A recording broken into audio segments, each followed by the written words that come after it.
రాజు గారు నమస్తే అండి. నమస్తే అండి. సో ఈ రోజు మన ఆడియన్స్ ఏం అడుగుతున్నారో చూద్దాం రాజు గారు. వెరైటీ ఓకేనండి. ఓ మంచి సింపుల్ రెసిపీ అడుగుతున్నారు రాజు గారు. ఏంటండి అది? పెసరపప్పు ఇంకా కొబ్బరి కాంబినేషన్ లో వేపుడు. ఓకే, చాలా బాగుంటుంది. అంటే కమ్మకమ్మగా వచ్చే డిష్ ఇది. అవును కదా, మనకి పుల్కా లాంటి వాటిలోకి అయితే చాలా మంచి కాంబినేషన్.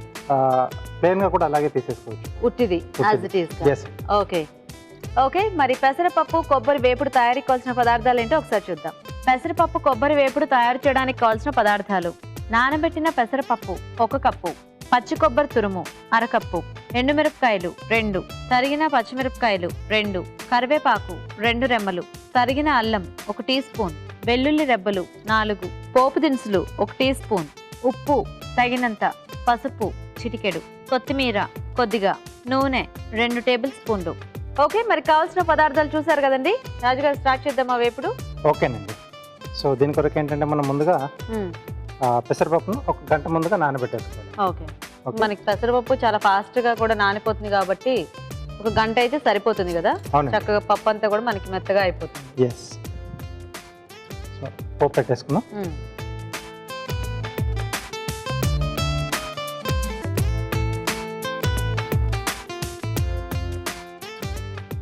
సో ఎక్కువగా పెసరపప్పునే మనం ఇలా నానబెట్టుకొని ఎక్కువ డిషెస్ లో వేసుకోవడానికి ఉంటుంది కదా. అవునండి. ఎందుకంటే మిగతావన్నీ కూడా కొంచెం శనగపప్పు లాంటివి కూడా వాడినా తక్కువగా వాడుతాం. ఎక్కువగా మనం పెసరపప్పు, సెకండ్ ప్లేస్ వచ్చేసి మనకు శనగపప్పు ఉంటుంది. ముందుగా ఎండుమిరపకాయలు. ఓకే, సో దీంట్లో ఇక్కడ పోపు దినుసులు మనం జీలకర్ర, ఆవాలు ఈ రెండే వాడుతున్నామండి. ఎలాగో మనకి పెసరపప్పు ఉంది కాబట్టి. అవును. కొంచెం ఆవాలు చిట్పట్లాడాలి. ఓకే, సో దీంట్లో మెది పెట్టుకున్న వెల్లుల్లి,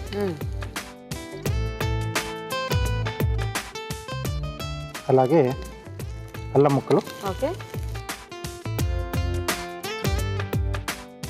పచ్చిమిరపకాయలు కొంచెం ఎక్కువ వేసుకుంటే మనకి కారం ఇదే ఉంటుందండి. సో ఇంకా కారపొడి వాడట్లేదు మనం? లేదండి. Okay okay. సో వీటితో పాటుగా కరివేపాకు. ఓకే, సో కొంచెం పోపు కొంచెం మనకు బాగా వేగాలి. ఓకేనా రాజు గారు? సరిపోతుందండి. దీంట్లో సరిపడా ఉప్పు, కొద్దిగా పసుపు అండి, అలాగే మనం ముందుగా నానబెట్టి పెట్టేసుకున్న పెసరపప్పు.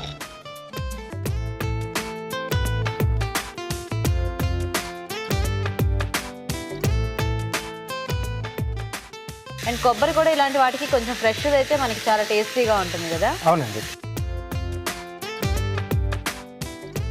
ఓకే, ఇది కొంచెం మూత పెడితే మనకు కొంచెం తొందరగా వేగిపోతుందండి. అవును,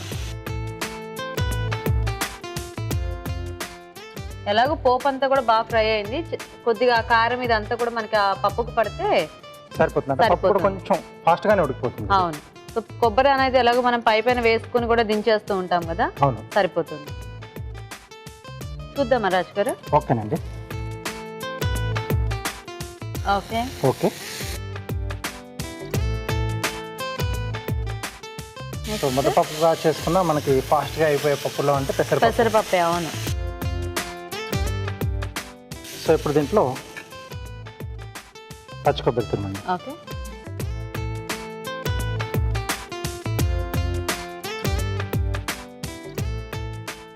అలాగే కొత్తిమీర. ఓకే,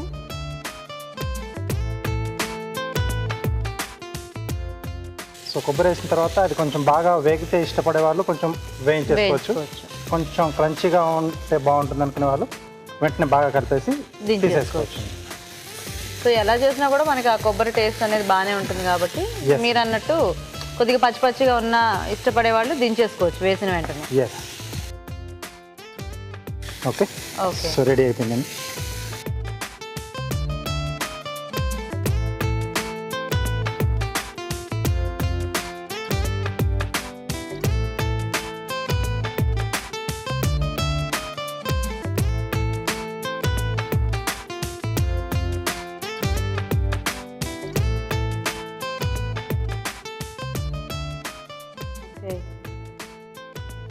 మీరు అన్నట్టు కొంచెం ఆ ఘాట్ అది తగ్గించి వేసుకుంటే మనము అలా ఉట్టిది తినేయచ్చు చక్కగా.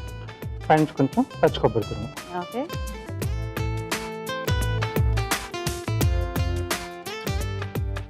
సో డ్రైగా ఐటమ్స్ ఇష్టపడే వాళ్ళకి ఇలాంటివి బాగా నచ్చుతాయి కదా, సింపుల్గా టేస్టీగా. ఓకే, చూసారు కదా వేడివేడిగా వేపుడు రెడీ అయిపోయింది. మరి టేస్ట్ చూసే ముందు పెసరపప్పు కొబ్బరి వేపుడు తయారీ విధానం ఇంకోసారి చూద్దాం.